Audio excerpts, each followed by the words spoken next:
Warning. Warning. Why don't you come over here and stick it up your ass? Ladies and gentlemen, let's get ready to rumble!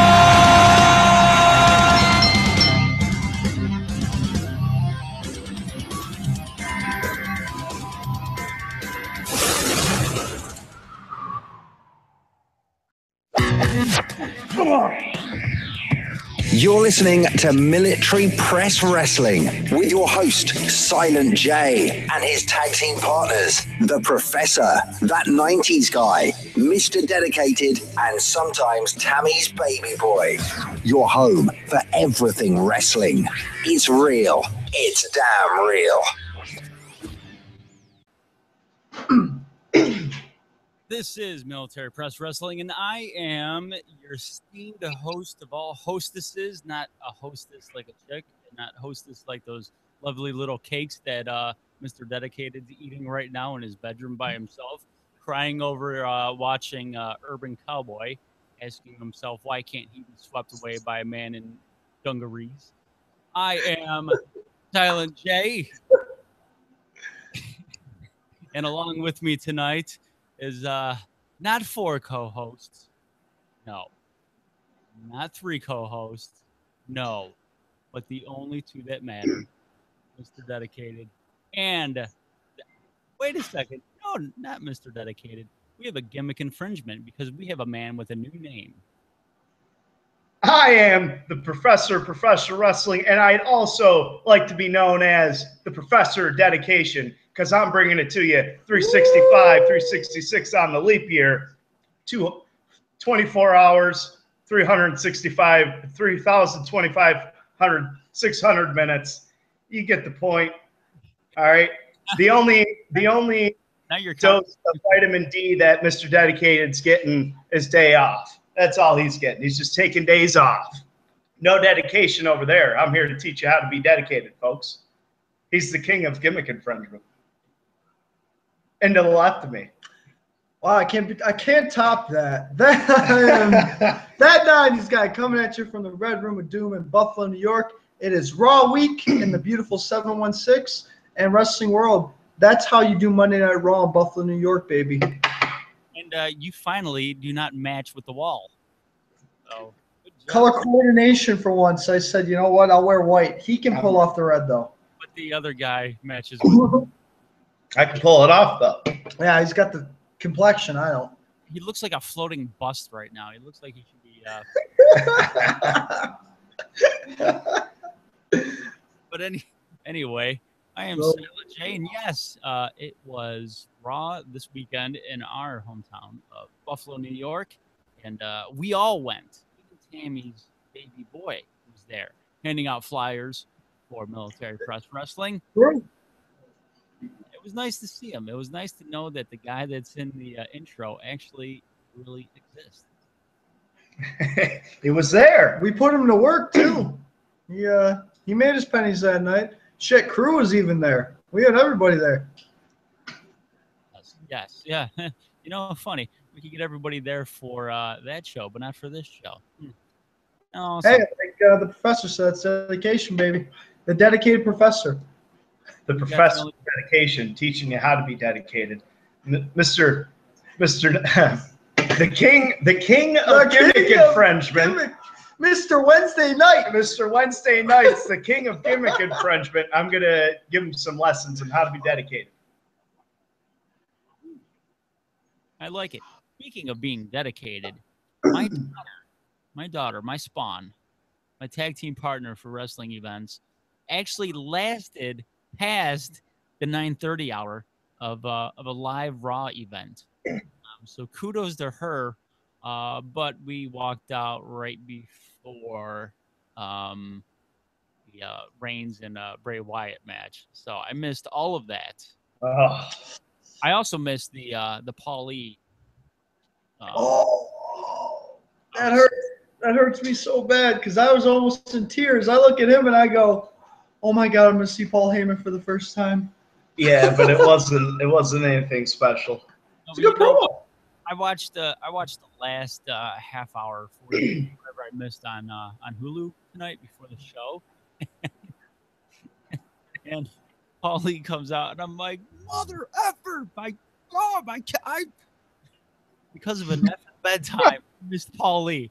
Here I am, pissed off that my daughter's got school the next day, and she's only in the 4th grade. I'm mother effing everybody because I missed a Paul Heyman promo.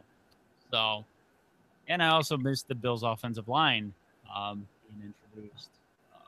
Biggest pop of the night, We had the whole arena going with shout. It was pretty cool to just have everyone in unison. And then Bo Dallas comes out and gets some real nice heat. Randy beat that ass. It was perfect. That was the spot. I got to tell you, though, Randy Orton in Buffalo might be the most over guy on the roster. That was for a while now. I mean, any event that I've gone to for the WWE and Randy Orton comes out in Buffalo, he's always getting a big reaction. Yeah. Even at the last house show I went to, Randy Orton was there. I saw him. This was the first time my daughter saw John Cena wrestle.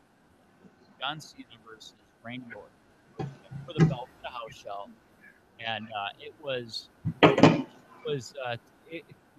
Suplex City, it was 2 Count City, because they were out of everything, and that was the first time in my life that I saw my daughter, not my sweet little girl, but a rabid Mark. She's counting. She was like 1, 2, ah! She was like, I mean, if she could have gnawed her fingers off, she would have. I mean, the kick out of the AA, the kick out of the RKO, the kick out of the top rope RKO. I mean, it was just everything being thrown in that match. A really good match with Orton and us. Yeah, Randy Orton was immensely over, and it was just a house show. It was a January house show going on 2 years ago, almost 2 years ago. And yeah, I mean, there's maybe 9,000, I would say 8,000 people in the crowd, if that, 7,000. And you would think that you were at a pay-per-view pop that order out. And here I am bitching about a $10 beer. Well, to the Jacobs family, they should be my shoe tonight because I spent $13 on your shit and it made me sick. So you can shove it. Popcorn and beer hurt my stomach. Sick for a day. Yeah, we had I had a beer and only one because yeah, right. I'm not spending those, not those prices. No. No. I had a beer, we had popcorn, and I got my daughter. She wanted a cheeseburger and fries, and I tell you what, those fries, something to be desired there. If I was in The Walking Dead and the only food staple that I found was Delaware North French fries, I would have gone for human flesh. So, before we get into Raw, I got a question. What's the best show you've ever been to in Buffalo? Yeah. WWE or any wrestling show. I mean, you could. I don't care if you give me any. I was gonna tell you the best Raw I've ever been to. I know the answer to this question. You've said this before. I think you're gonna say the Burt Flickinger Center in '98. Burt Flickinger Center live on TNN. Ooh, shit! And wow. You heard me marking earlier. That was the return of RVD when it was Tajiri and Rhino, and that whole crew was. I think it was the return of RVD, just running rampant all over ECW at the time. That was because that was at the Flickinger Center, and that crowd was more into it than the Raw crowd from the other night. But as for WWE, you know what? I actually saw a WCW pay-per-view when Paul Orndorff had that heart attack. Not a good show. And I tell you this every time, he didn't have a heart attack. He got a stinger. Yeah, whatever. Fall Brawl, right? Fall Brawl 2000. Yeah, he got a stinger, and it's not. Yeah, actually, not a heart attack. Actually, he had a heart attack after he watched that scaffold match that I I was like, oh my god, no, that was me that had a heart attack. I was like, oh my god, I Was that Judy Bagwell on a pole match? paid money for this. Jeff Jarrett smashed a guitar over Garrett Coleman's head in that show. I think With his damn Tennessee Titans jersey on.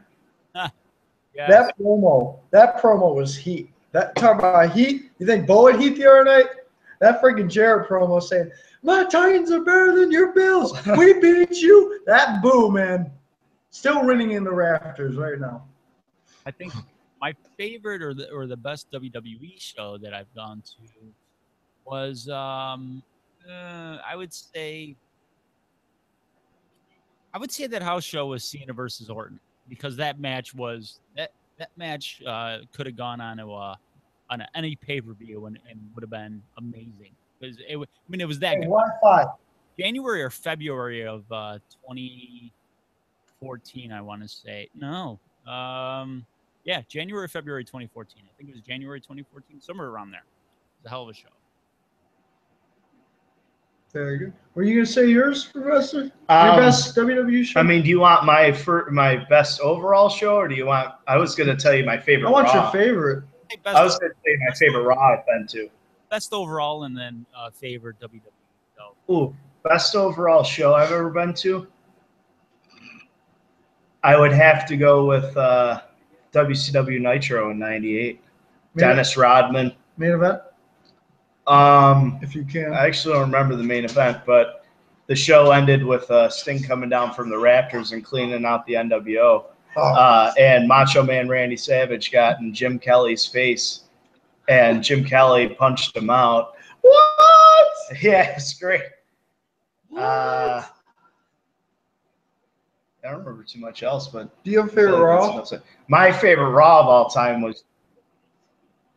I think Oh, go ahead. I think I went to that Nitro with Jim Kelly. That rings a bell. I think I might have gone, and that was in my Punched out Macho Man. Great Raw. yeah. I mean Nitro. Yeah, I was so drunk I thought I might have thought I was at Raw. Woo, Austin! Best Raw I've ever been to in Buffalo was definitely June 30th, 2003.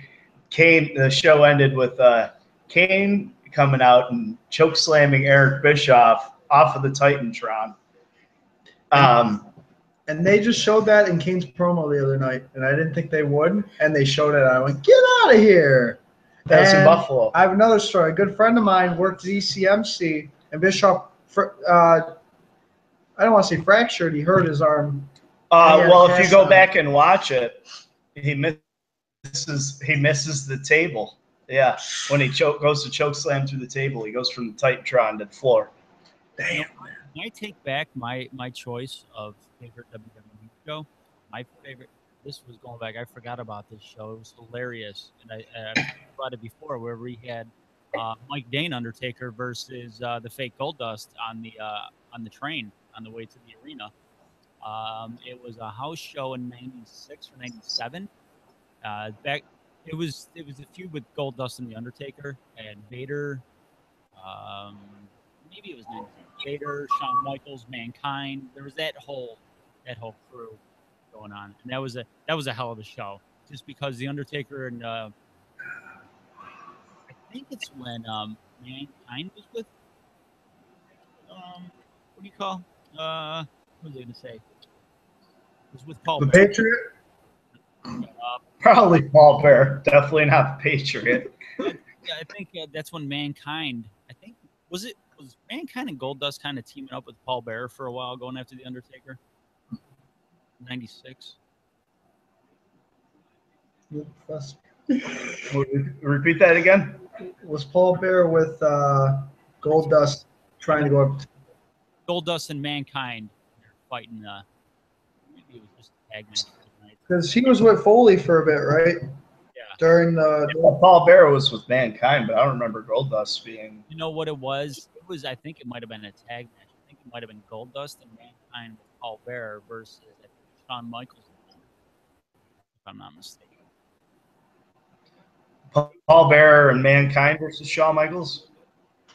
And Goldust. It was Goldust and Mankind with Paul Bearer versus, I believe, Shawn Michaels and the Undertaker. Oh, okay. That would make sense. Yeah. That was, yeah, from what I remember, that was great. And that's when the arena first opened, First Niagara Center. So that was like, I think that was the first event I went to at First Niagara Center. So, Now, question for you, Sanjay. Did you ever go to a show at the Odd? I did. Ooh. It was a boxing match because when I was younger, WWF went to the Niagara Falls Convention Center. That's where I went for my first ever show.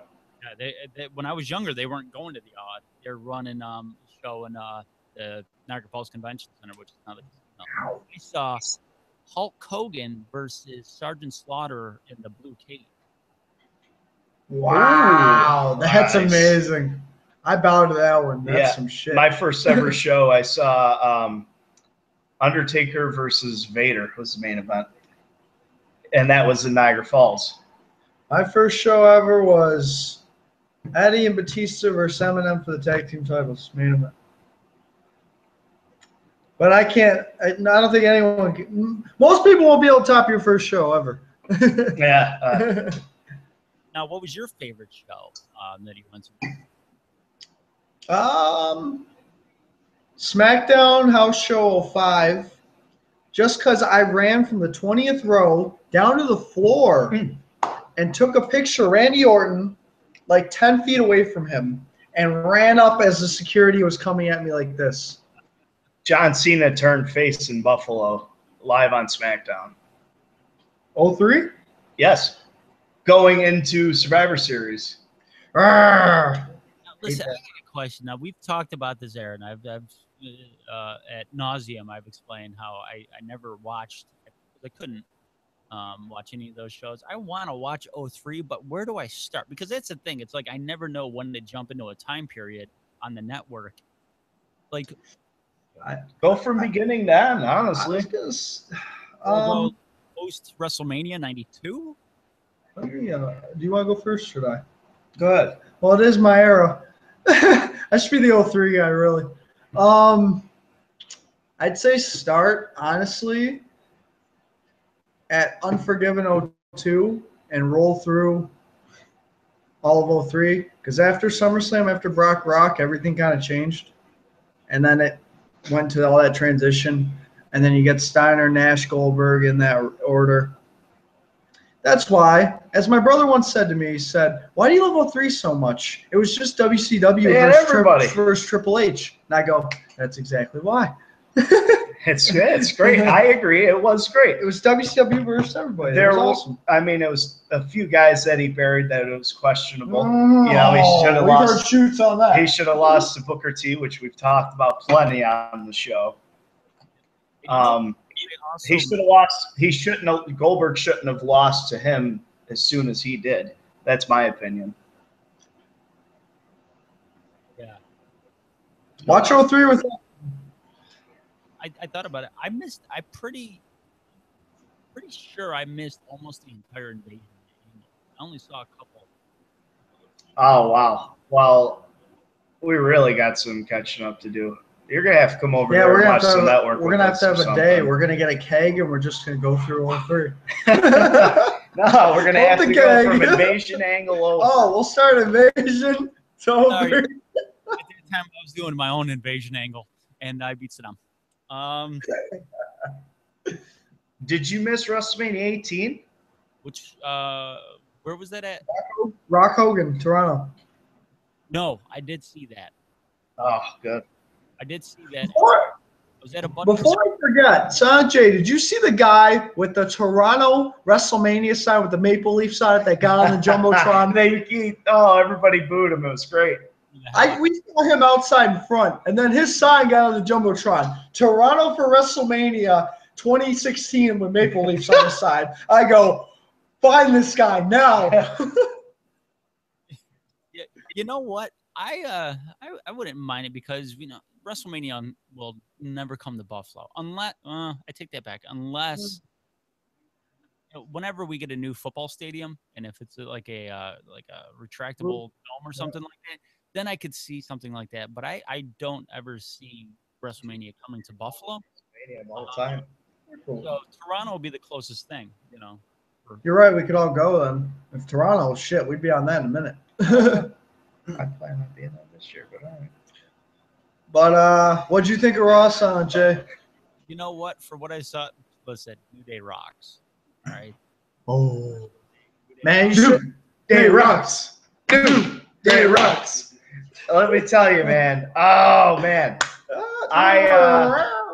I didn't plan on getting into the show too much. You know, like I did. I definitely did. And the only reason I did was because of New Day. And then the damn Dudleys came out, and I was like, oh, no, my God. The Dudley pop in the arena man. was crazy. Yeah, that was. I think when I was there, that was the biggest pop that I had heard of the night, because I wasn't there for the Bryant, the Reigns and Bray Wyatt, or the Paulie. Paulie's pop. But yeah, so I think the Dudleys huge pop scared the hell out of me. I tell you that much. And there was a girl next to me that did not want to be there. She was there with their family, and her little brothers were like, yeah, John Cena, yeah, John Cena, ah. The mom and the dad were getting into it, and this girl just she couldn't have been older than 13. She was saying on the phone, I'm here because I have to.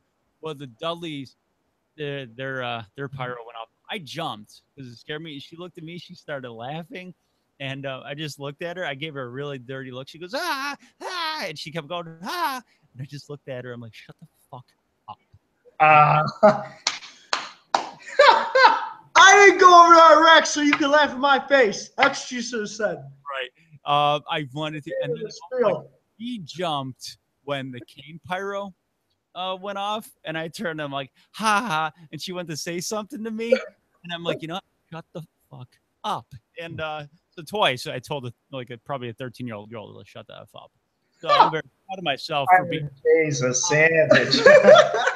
3 times her age, if not a little bit more. And I just got a joy out of telling her to shut the F up twice. And the one time I beat her because she raised her finger to say it to me, like to get me back, and I beat her to it. And that's when I was impressed, because it's like, I can't beat me in my own game, stupid. So, what did you think about the match itself with New Day versus the Dudleys and Cena, and not wanting to tag John Cena in? Wow, what a way to start Raw. I just want to say that. Cena and Xavier Woods, that match in itself really just like blew my mind and really kicked Raw off real well. I had as soon as I watched that match, I said, this is going to be a good Raw. I understood. I wondered that myself. I said, why are they tagging each other, not Cena? Because the crowd was really building on that and getting pissed. I know you probably heard the boos. Mm-hmm. But then they weren't tagging Xavier as well. Big E and Kofi were going back and forth. So it was kind of the factor of, okay, these guys are tired. And I liked how they worked that. That's clever. Who thought of that? That's actually really clever. So I was impressed. Because then they're going to do it 75 more times. We need a new idea. Keep the fresh guys tagging each other. Speaking of the New Day, I think my favorite sign was the trombone sign. Moving the. That guy is my tattoo artist. Really? Dad, tell that guy. I'm going to get a tattoo from him just because of that. I want to get a trombone right here. That's the guy that did my Hulk Hogan tattoo. I could just go like that, and it'll be a trombone playing. Put Xavier's face in the middle of it, just right in the middle of the trombone. I saw him. I ran into him before the show, and they took his sign because he was sitting on the floor camera side. They took the sign away, and they gave it back to him at the end of the show. On my way in, they were checking. She's checking signs. She checks the kid Cena sign. That said, so he has a Cena sign. He gets to bring it in. What if I bring in a Zack Ryder sign? Will that get taken away? And she giggled because she knew she would have took it away. My opinion. Just dumb. Zack Ryder just had a good match with Rusev on main event a couple weeks ago. Oh, yeah, because Well, I it's watched Main Event a few weeks ago. I was just giving shit. I watched it because on Hulu they play the loop of main events after Raw. They play the 2 prior main events, then they'll play a SmackDown and then an NXT. So I catch up on my main event after I watch Raw, and I just walk around and forget to turn the TV off. So, who's going to say with the other matches of Raw? One to really talk about. Let's see, the Divas match. My daughter bought a Team Bella T-shirt. I thought, Oh, Wrong team. I thought, sure. Well, listen, she is very much. He's pro face. Babyface. She's pro babyface all the way. you bought a heel shirt. She loves John Cena. She loves the Lucha Dragons. Loves who else do I say? You know what? Hold on, I take that back. She's got a little bit of a heel tendency because she used to like Cody Rhodes when he was bad guy Cody Rhodes. Because I think she thinks he's cute. She hates Stardust. Can't stand Stardust. He absolutely despises Stardust. But she loves Team Bella. Absolutely loves Team Bella. She cannot stand Charlotte. She's turning into dad. Bring on the heels. It is just, it was awesome because all the kids around were pro Charlotte and Becky, and then Paige when she tagged in. Here's my daughter. The entire time, she might have been the only person in the arena rooting for Alicia Fox. I root for Alicia Fox's top to fall off every Monday night. My daughter was like, "Go Alicia Fox!" She's like, "Foxy, Foxy, Foxy!" That's bad. And there are other kids looking at her like, "Why is the little girl cheering for the heels?" But she got her Team Bella shirt. She got the pop. What is it? The pop heads, the bobblehead Bella figures, and she's pro Team Bella. Which I kind of like because planting the seeds of a heel turn in my daughter's life. I like now she's gonna give the crotch chop to her teacher and start raking the eyes in the playground.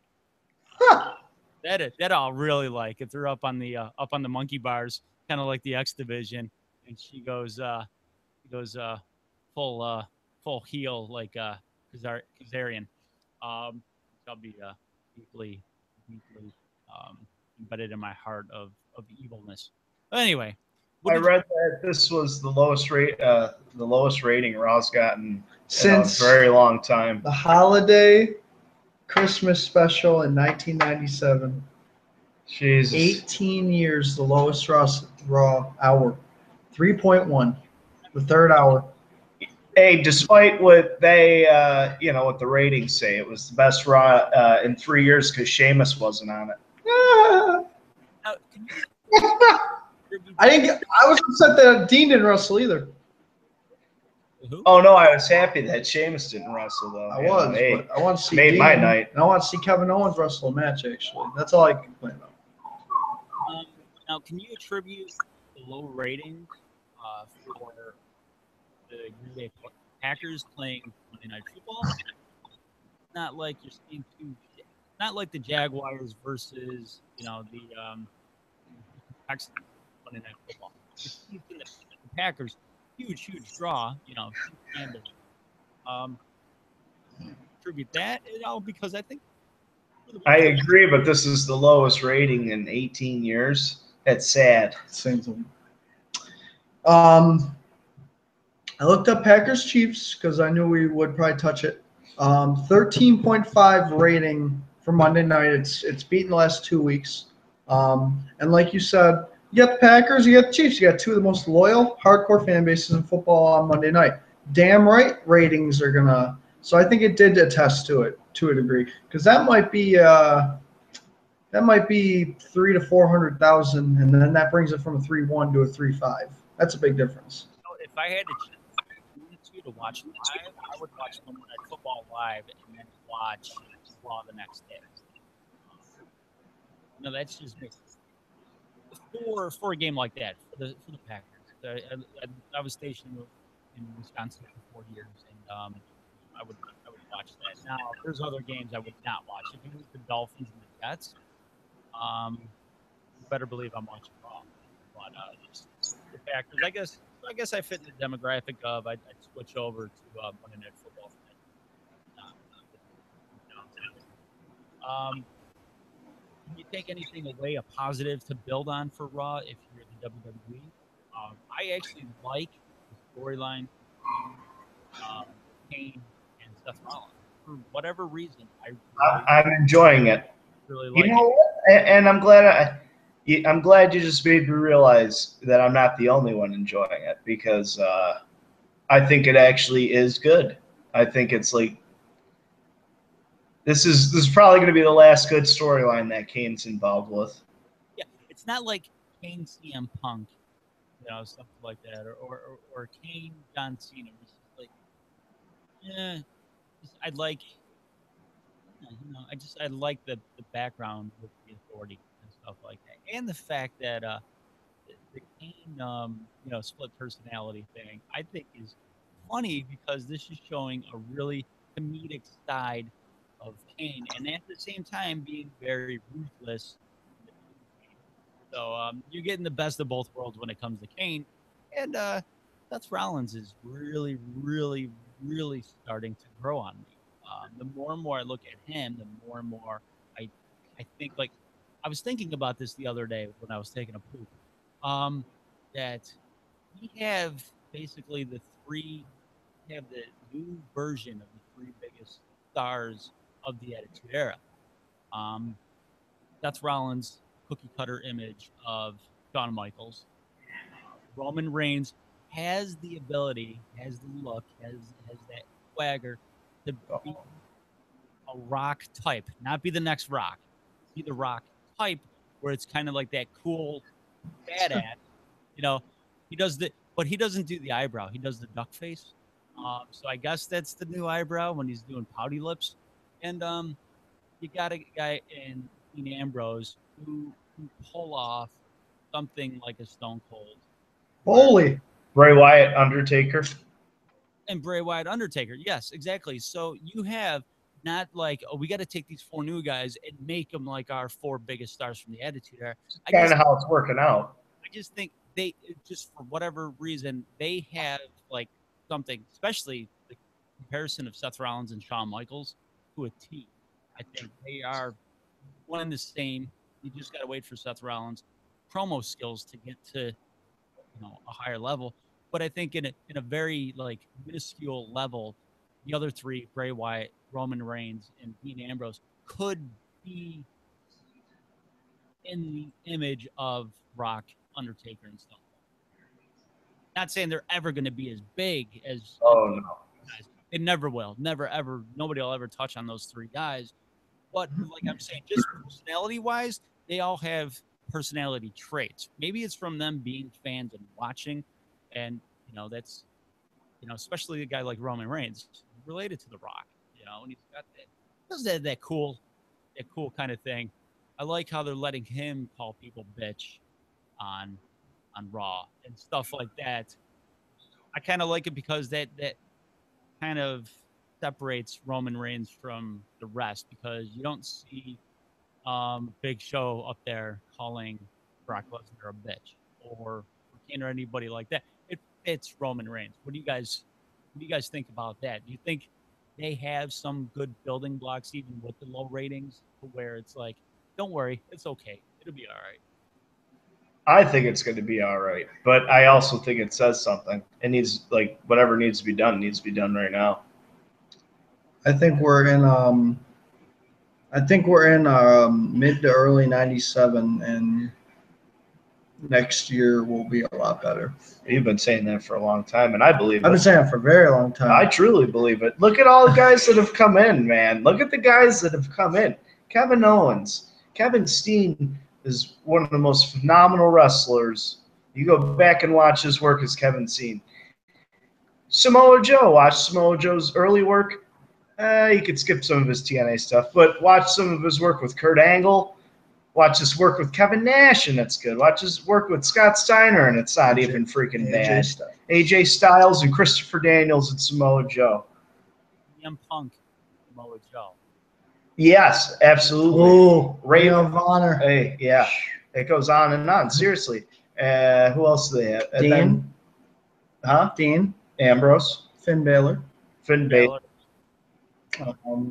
Seth is Shawn Michaels to a T. I agrees. The future's bright. Cesaro. Right. I still have a ton of hope for Cesaro. Like Cesaro. that's where Vince McMahon, I feel, has to go away. Just stop. Cesaro can be. He doesn't need. Look at the pop he got for swinging Heath Slater around like 25 times. His pop coming out was very good. Yeah, I can't believe he hasn't left. Because he's just, there's so much there. There's so when you're much making there. that money, you're content. Yeah, but I mean, You're content. you know how a lot of these guys are. only option he has. If I was there, I would want to be that top guy. If I was Cesaro and I knew I was that good, and I knew that I could pull it off, And you knew. and I knew the people were behind me, and I knew I was being held down, I would feel a little disrespected, and I would probably speak on it. But Where's he gonna go? I mean, really, other than that's why I said, When you're making six figures. That's why I it's said easy to but. say. because there's nowhere to go. I mean, there is, but not make that kind of money. other than Ring of Honor, that's it. I don't fit it anywhere else. And even the guys that he dealt with in Ring of Honor are all in WWE.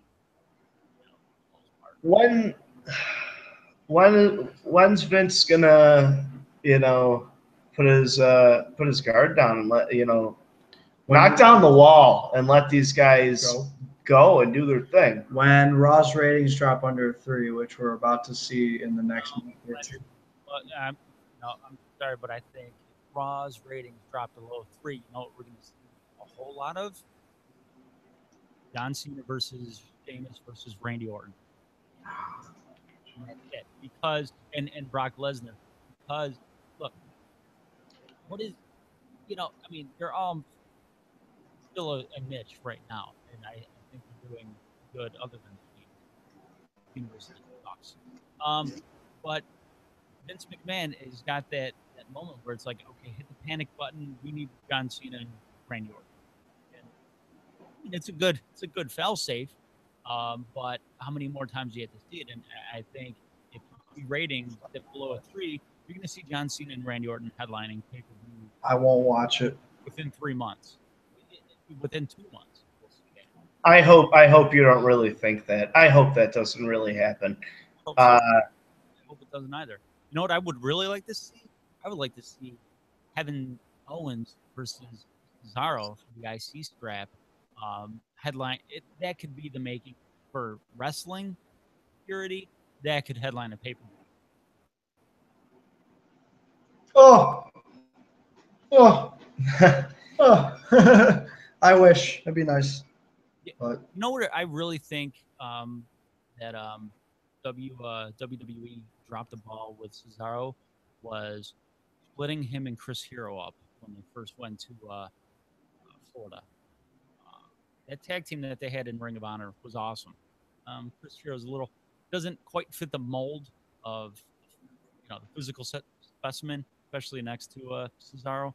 But that tag team was phenomenal in Ring of Honor. Yeah, I think the whole Raw situation also has much more than everything that we've pointed out. I truly think it's the 3 hours. I'm starting to think that. I've been thinking. I mean, it's Because- I used to love when they would do the 3-hour Raws here and there.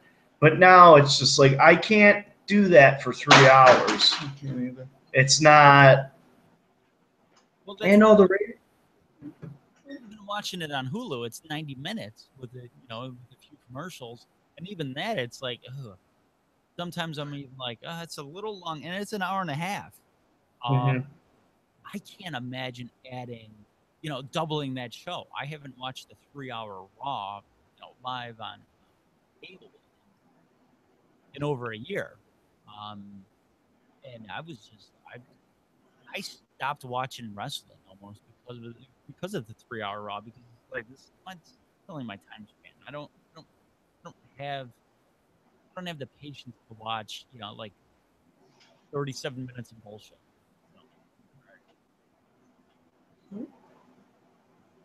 It's too much. Going away from Raw, as a fan, what I took out of it was I got to build a moment with my daughter. And, then I got to see the Ultimate Mark, which I just wanted to kill this guy. I don't know if he was. Oh, he was definitely. Yeah, he was something. I don't know, because the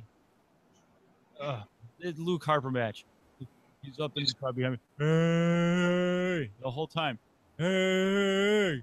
He was doing everything that any wrestler does, just nauseam.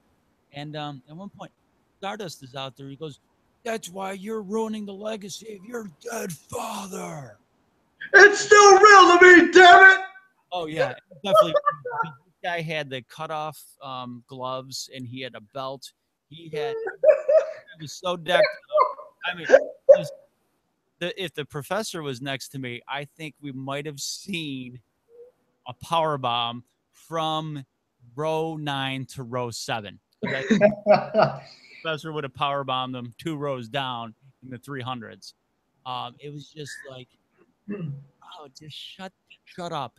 Shut up. Listen, I believe this is truly and honestly 100% real. Like, there's nobody with a pen and paper behind that curtain. You could think this is completely real. And right now, you are a little too far from reality there, Michael David Chapman. I'm afraid you're going to shoot something. Listen, some people just don't get it. I feel like we've had this conversation before outside of the show. I can't have conversations with people who don't get pro wrestling and what it's actually about. I can't handle it. I can't watch it. If you don't know it's predetermined and like you're that into it, I can't sit next to you and watch it. You gentlemen put your bodies on the line for us. But I also cannot tolerate somebody who, throws the F word around the room. What? And doesn't appreciate what's going on in the ring. You don't say the F word in the Red Room of Doom. You know what? If my hand could have tolerated it, if I was able to dip my hand into a bucket full of lava and actually lose said hand, and I had the last fleeting moment of having that limb with this opposing thumb, if I could have dipped my hand into that lava, the last thing I would have done is flung that lava right at that dude's face. That's how bad he annoyed me. And then to just look at my stump, I would have just gone, worth it. And move on to the next match. It just pissed me off so much because it's like, okay, you're so wrapped up into this. You think it is so 100% real that you're ruining it for all the kids around you that actually believe 100% that this is real. He was literally ruining it for kids with the stuff he was saying because fucking dummy, 23 years old, thinks unicorns are still real. Damn it.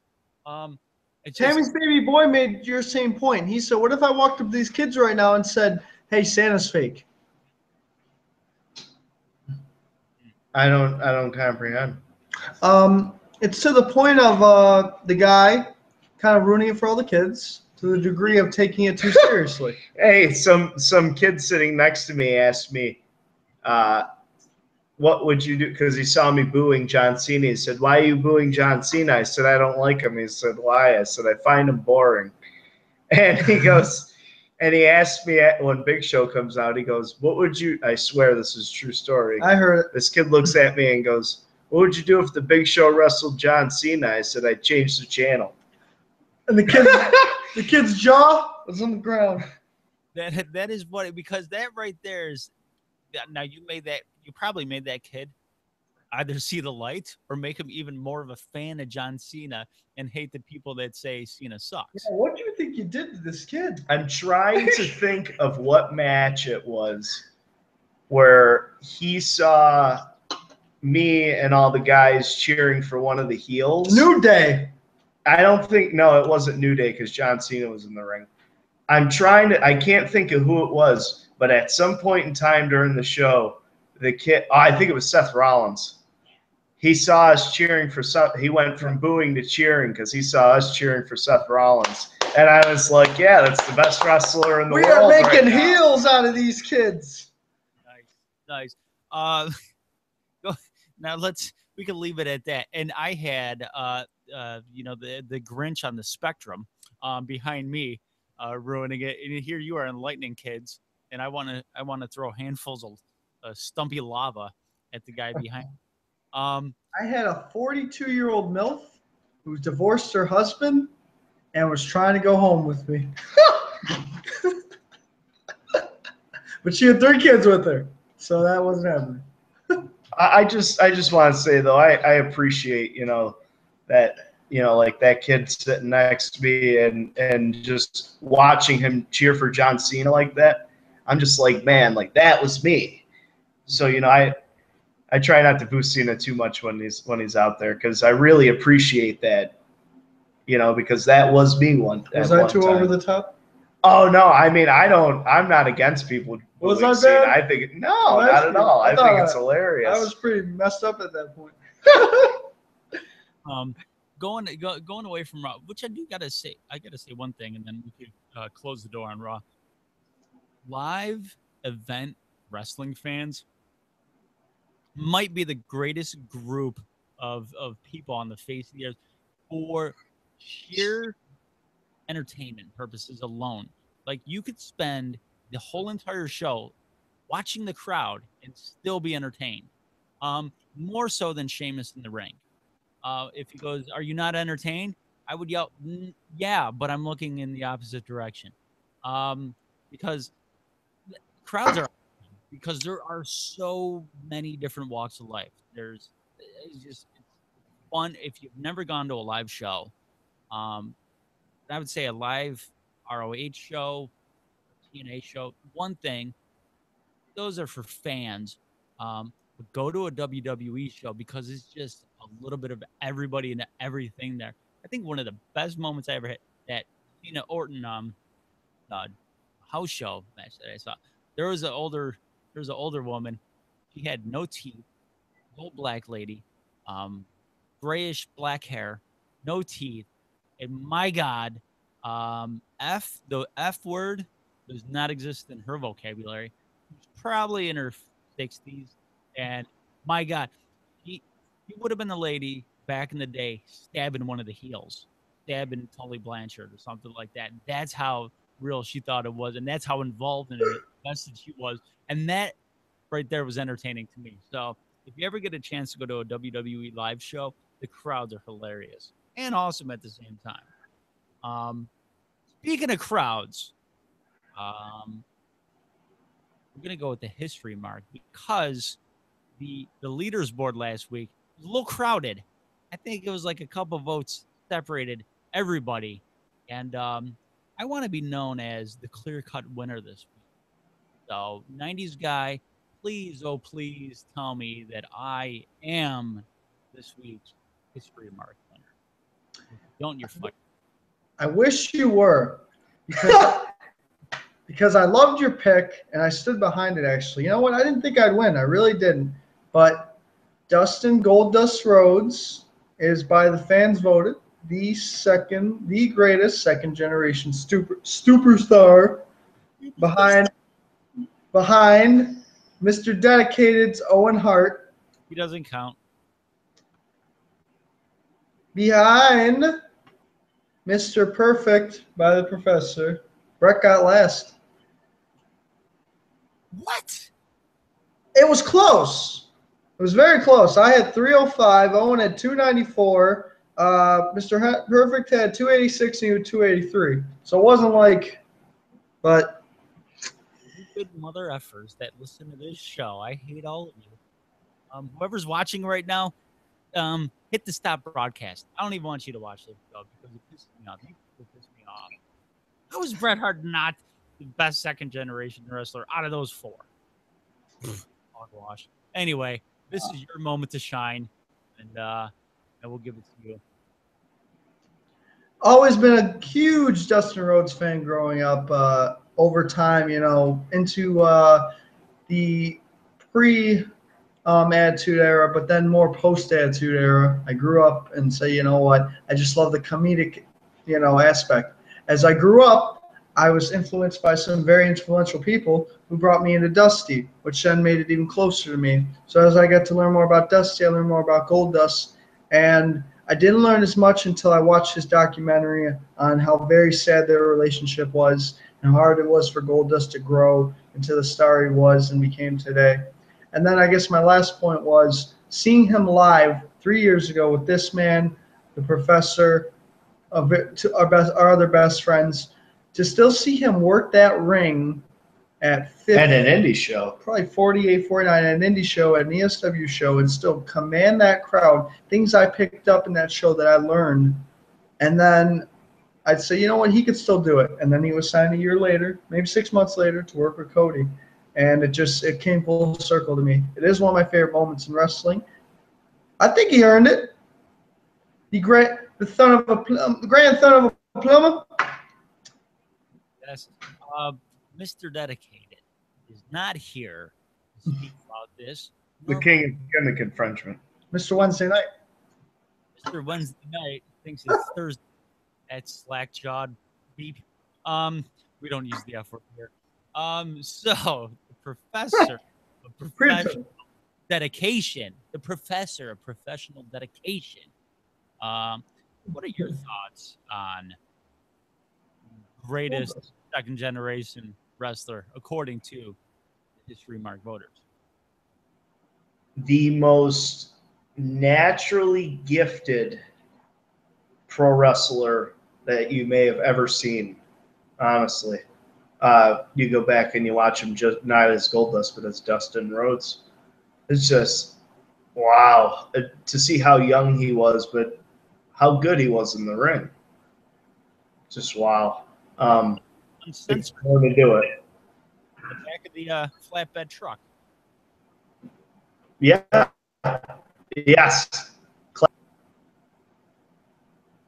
Silent J, do you have any parting words on Goldust? On Goldust, I got to see him in his prime as Goldust live, and I loved him.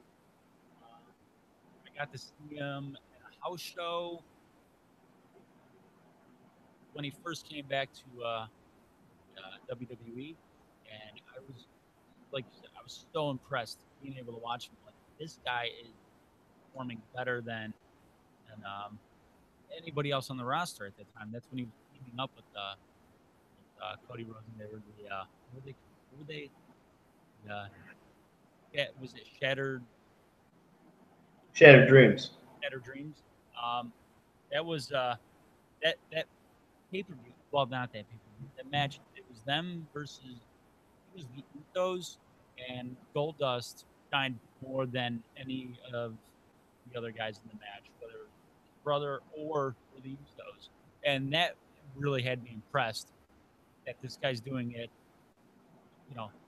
20 years past his prime, 15 years past his prime, and he was still phenomenal. So I would say, like you said, naturally gifted, and so damn entertaining.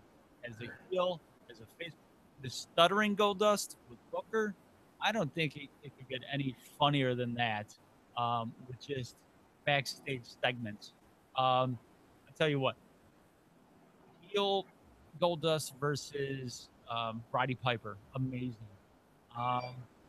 Freaky Goldust with Luna, pretty damn entertaining when it was the New Year's baby. Artist formerly known. The artist formerly known, yeah. But Goldust with Booker T, laughed my ass off more than anything. You guys have a moment of that, because that run with Booker was phenomenal.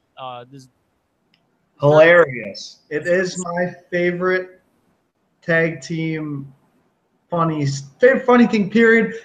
You could turn on Goldust and Booker's YouTube segments. They have 14 of them. Someone made all of them in 14 in those 2-year periods. So if you're ever bored, watch it. You can watch it all day. You'll laugh all day. It was that funny. They have a thing with did they have a skit that involved like Darth Vader or something like that, or something? Yes. Goldust came out as Darth Vader, and Booker did it too. It was great. The hotel bed, when the girl took Booker back to the hotel room and Goldust was in the bed in a dress. The stuttering when he was like, ooh, ooh, ooh. The evolution. Yeah, he got electrocuted. Whack. I mean, Goldust is funny as shit and great to watch in the ring. You know, really damn good. And he was never the big hulking guy. He was just a big dude. Funny as shit. You know what? That's my suggestion for the week. Not going to be a match, but watching the segments with Goldust and Booker T. That's going to be my suggestion for the week. I guess I got one more thing on the funny comedic part. We met Goldust after the show, and one of our best friends went up and said, you still got it. You're great. I can't believe you're doing it this well after all these years. Goldust looked at him and said, well, damn it, kid. I've been doing it for 25 years. I sure hope it looks good. Nice. Now, before we go into a couple other segments before the show ends, do a suggestion. I led with the suggestion. Signs, Booker and Goldust segments. What do you guys have for a suggestion? Goldust and Booker T, Armageddon 2002, Fatal 4-Way Tag Match with Jericho and Christian, the Dudleys, and Regal and Storm. It's a Fatal 4-Way Tag Match. It is one of my favorite matches of the whole year, which is my favorite era. And they won the tag titles. Their only tag titles as a tag team. They walked down the ramp crying. It means a lot to me because they are one of my favorite tag teams of all time. And it is my recommendation, and it means a lot to me. You will love it if you are a fan of either. And my recommendation of the week is Judgment Day 2003, Brock Lesnar versus The Big Show. Seeing that Madison Square Garden, Brock Lesnar's Go to Hell tour lands at MSG. Big Show versus Brock Lesnar. So my recommendation of the week is Judgment Day 2003 stretcher match, Brock Lesnar and the Big Show. Now, going into that, that's a perfect thing to talk about. How do you think that match is gonna unfold, and what are your expectations of watching Brock and Big Show on MSG live on the network? The whole crew was whining about it when he came out and shot the promo Monday night, and I go, fuck no. This is one of my favorite rivalries of all time. Yeah, it was both of them in their prime. Yeah, it was 12 years ago. But, man, those matches, you believe that Brock was tossing Big Show around, and I think they're going to do it one more time Saturday night. And I hope, but I don't see it. I'm glad he did the promo because it drove the match. I guess that's the best thing to say. The promo Monday night helped the match for Saturday. He got his money. He made his money, baby. You got to make your money. But, yeah, so that's my opinion. Yeah, so that's my recommendation of the week. Go on the network for that one. And what are your expectations, Professor, for the match Saturday? I hope what that 90s guy is spewing to me over here is true, and I hope it's going to be a good match, but I sure shit don't see it because I was at Royal Rumble 2013 in Pittsburgh, Pennsylvania live, and I watched Brock Lesnar beat the living piss out of him on a pay-per-view. So we're doing a house show in Madison Square Garden I don't see it going much different. We'll see. I really hope they do. I hope they tear the house down. I hope they have a classic. I hope they have a match that 10 years from now you can say, man, that was a great match in Madison Square Garden. Brutal, beat down, fists flying. That's what I hope. I think Ugly. that because it's MSG and Vince McMahon's that's his spot. But I think it's going to end in a superhuman test of strength for Brock Lesnar, just to make him larger than life on his go to hell tour. Obviously going to have more than one stop. Sorry, Big Show, your promo doesn't seem to add up. Doesn't make any sense. But with that being said, yeah, the shoot of the week there, 90s. My shoe of the week is on Vince McMahon. Ooh, he went there. Yeah, I'm not going to kill Vince on this one, but all of us in unison have been saying it for the last month or two now, and you're hitting a wall now. It's kind of like we're building up for our major four pay-per-views, but we don't care about the middle ones. Well, when you don't care about the middle ones, this is what happens. Ratings fall. And your young stars that you're neglecting to push even one, like I said, I just want one more to dance with Rollins, but you won't push that mid-tier guy like we list all of them every week. I'm not listing them again, but we all know who they are. So, Vince, you dealt with the game Monday night. You know what time of year it is. You know it's fall, and you know you're going against Monday Night Football. That means you should bring it harder because you're a competitor. You're not bringing it hard enough. Your middle guys are not being pushed. I'm not listing the list again. Everyone knows who they are. It's time to push at least one more guy because you can't do Taker forever. You can't do Kane forever. You can't do Sting forever. Can't do Rock forever. John's going to be gone eventually, and so will Randy. You're running out of time, and you're running out of stars to build. Hey, 2 weeks they'll get some good ratings. Yeah. Jets, Dolphins. Austin's listed. Brock's going to be on. Taker's going to be on. I'm pretty sure HBK and Ric Flair as well. It's my point, though. All that list we just said, you said that ain't forever. That ain't forever, no. Somebody's got to be built. Yeah, you're right. Ow. I was just saying. No, I agree. I agree 100% with you. Listen, Austin, get ready because come WrestleMania season, we're going to be seeing a lot of them, I feel, and I can't wait. This is one last hurrah with the rattlesnake. Hell yeah. Not going to happen. I wanted to, but I really don't think you're going to see a match with Austin at WrestleMania. Before I forget, I've been telling you, and telling you now it's going to happen. And just like I said, New Day was going to be a great tag team, and get over. I'm going to be right. You can't use New Day every day when it's like this can't be your Rickyism for the Trailer Park Boys. I told us so. I fucking told us so. But wrapping up in a minute here. Do we got a history mark next week? We do, Silent J. It is favorite Hell in a Cell match of all time in honor of Hell in a Cell coming up in a couple weeks. I'll just start off with mine, which is also my favorite match of all time in history of professional wrestling. Yes, believe it or not, because it got me into professional wrestling, back into professional wrestling after I took a break.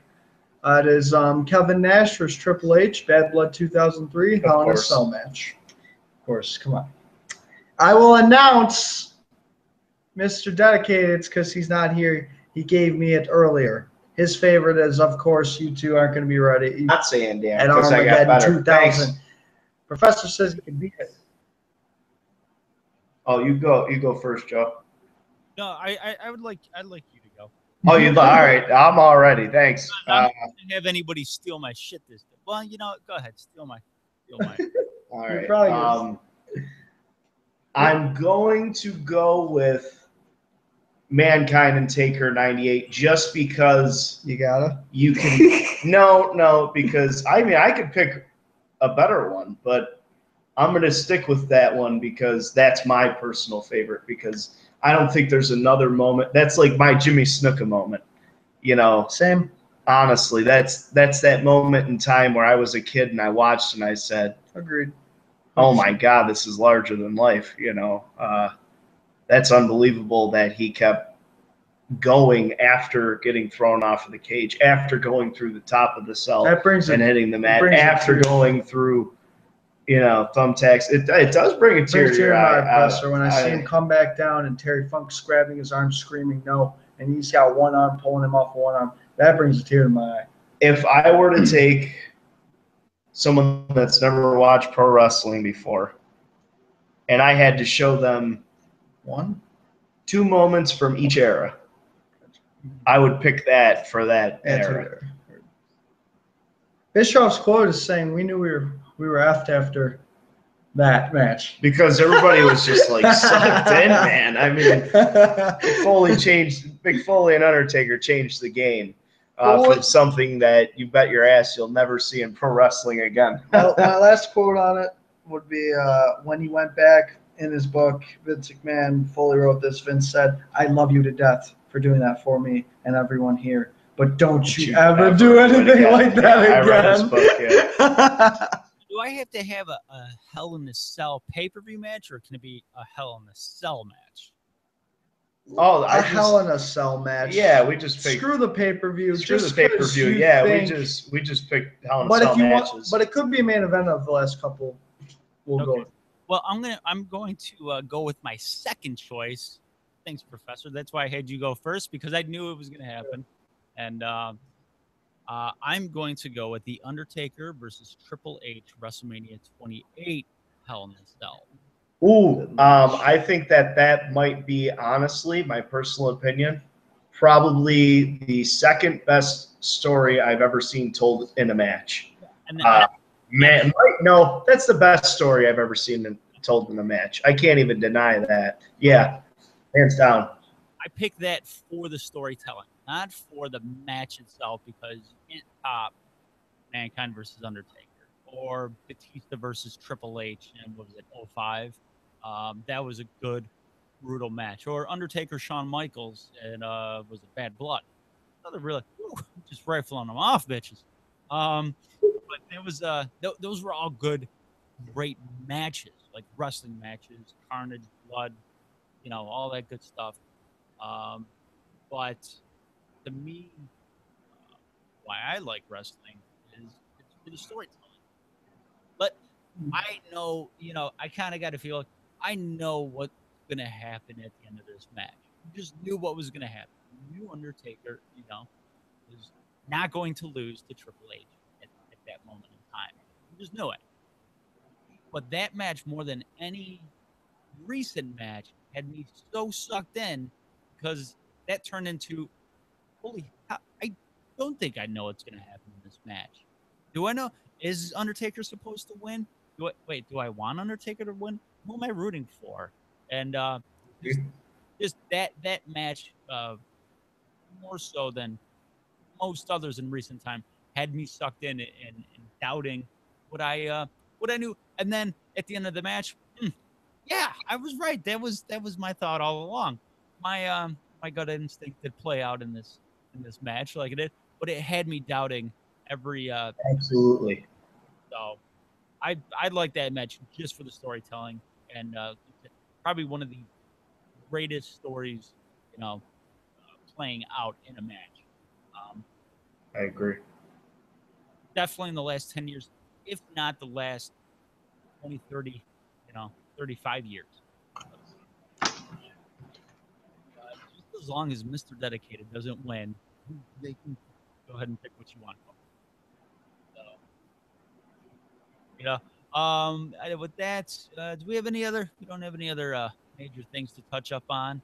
I just got to say one thing. Next time, my daughter complained because I'm in Turkey and I opted for the free military ticket for Monday Night Raw, which we were kind of up high, which we were level to where you guys were. Where we were. My daughter looks at me with, Dad, I know what I want more than anything. Like, what's that, kiddo? John Cena to lose? And she's like, no, Dad. I want to be on the floor at a show. I'm like, you might not see a lot. She goes, it looks so fun down there, though. So next time the WWE comes to town, hopefully it's a house show, because I'm still a cheap bastard. I want to sit on the floor. Yeah, 'cause Write him a letter. I have never done that at a WWE event. I have never sat floor level. I haven't. It was an awful show. So I got to do it for the kid, if you will. Well, seeing you said that, I did also have a "We Want the American Dream Dusty Rhodes" sign at that same show that I sat on the floor. That was a moment. I got on TV with it, Dweem. if you will. Hey, I do got to say one thing. Richie Incognito, not only has he become one of the best offensive interior linemen in the NFL right now, he's one of the most consistent Buffalo Bills this season. Also, a fan of the Super Pop at a Monday Night Raw. You think Richie Incognito has a future in professional wrestling? Oh, that's a big boy. That's a big boy. He's a mean bastard. So sure. Yeah, I don't see. It's a mean mother. So Throw that guy in the ring in the 80s. He would be a perfect 80s. He's a guard. Now I don't know. The Bully Ray gimmick. Do you know who I am? Who's Bully Ray? Guys, I don't know who you're talking about. Yeah, that never happened. What? The largest caps in the world. Who changed their Twitter? Who changed their Twitter name? Who? I don't know any Bully Ray. So with that being said, because we're going to completely ignore TNA on another episode, in a future episode we will not, because we will have Garrett Bischoff and still working the Destroyer. Things gotta really match up to have 80-something-year-old wrestling legend. So it might take time, folks. But in the in the interim, we are gonna have Garrett Bischoff. I'm gonna talk to him. I'm gonna talk to him tomorrow, and let's see. I'm gonna talk to him on the phone. I'm gonna call with my cell phone. My cell phone is reaching your cell phone right now. My cell phone is your cell phone. And you know what my cell phone says? The battery is too damn low to make a phone call. So I ain't going to call anybody tonight. I'm going to call Garrett Bischoff tomorrow, because apparently my charger doesn't know how to touch my cell phone. Damn it. So this is a shoot on stupid Samsung Galaxy batteries. But anyway, wait a sec, Justin. Oh, okay. Mr. Dedicated is doing something right now. He is emailing wrestlers. He is putting in work in the back room. We got the boys back there right now, and he's checking every single tube of medication back there, even the Viagra. And sorry, Professor. I'm sorry, bud. I hope that he says at the end of each email, "Sincerely, the king of gimmick infringement, Mike Weiser." You know what his thing's gonna be? Hi, you might know me as Mr. Dedicated. Or Mr. Wednesday Night. I host a show. The show is live right now. I cannot be there. It's built around me. He's gonna, like, he emails Scott Steiner. He's gonna put yours truly, Big Papa Pump, Mr. Dedicated. He's gonna put, thank you for your time. What does everybody want? Mr. Dedicated. Goodbye, El Snow. He's gonna use every wrestler's gimmick, trying to get them to come on our show to talk about gimmicks. I can see it right now. He's either that or he's mistakenly attaching last night's D-pics for his sexting escapades. And right now, every 80s and 90s professional wrestler is seeing a little dedication right now. Quote Mr. Dedicated, nevermore.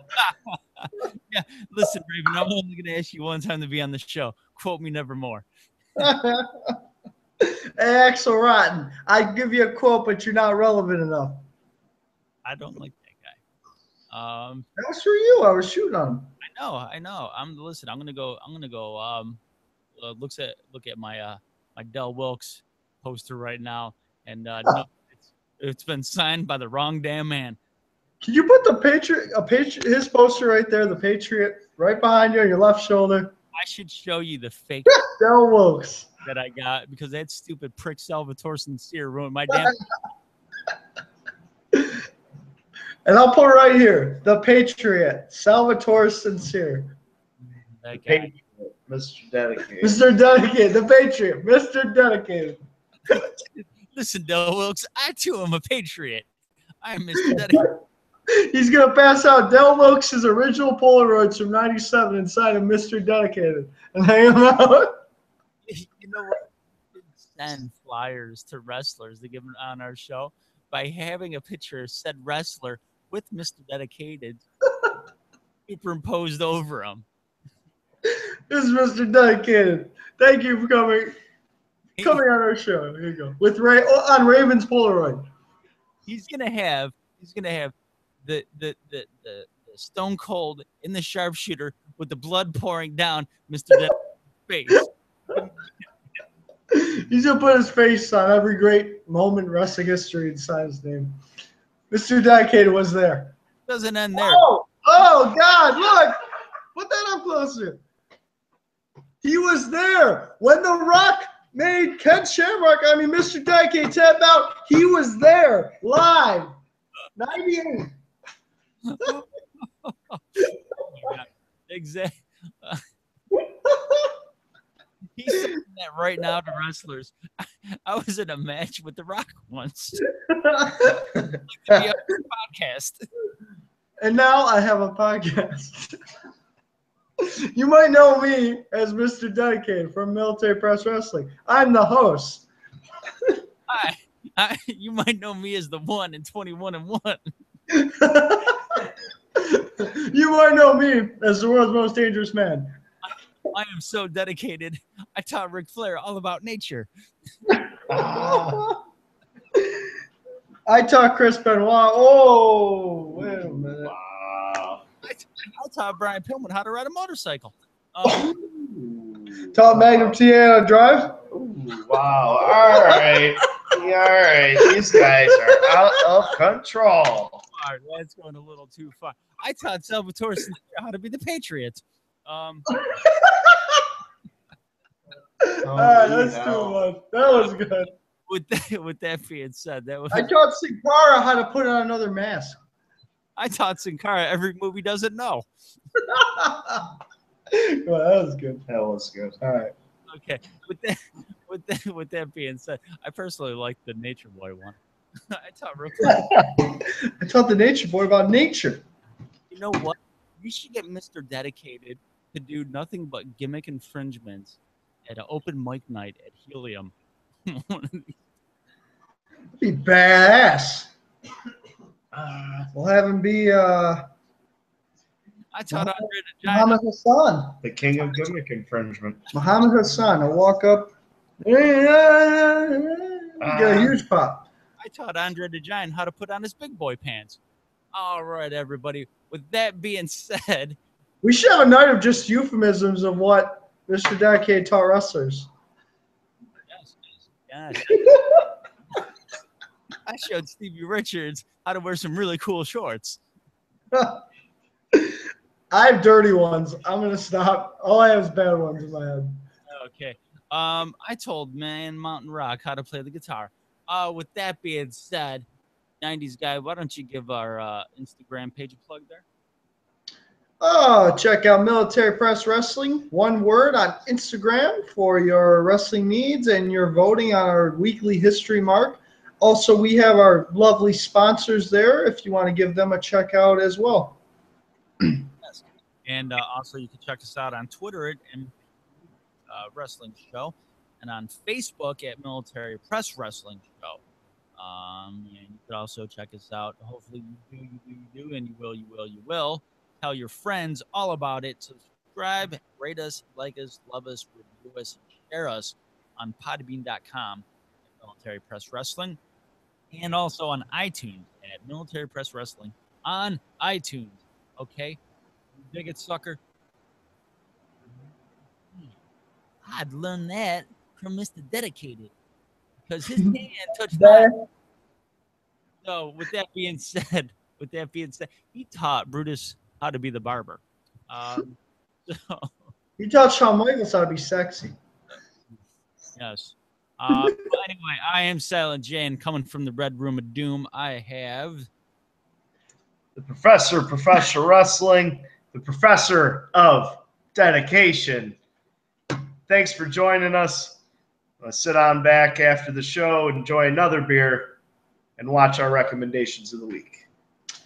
This is That 90s Guy leaving you from the Red Room of Doom. A shout out to our sponsor at Nichols City, your local 716 shirts and Buffalo apparel.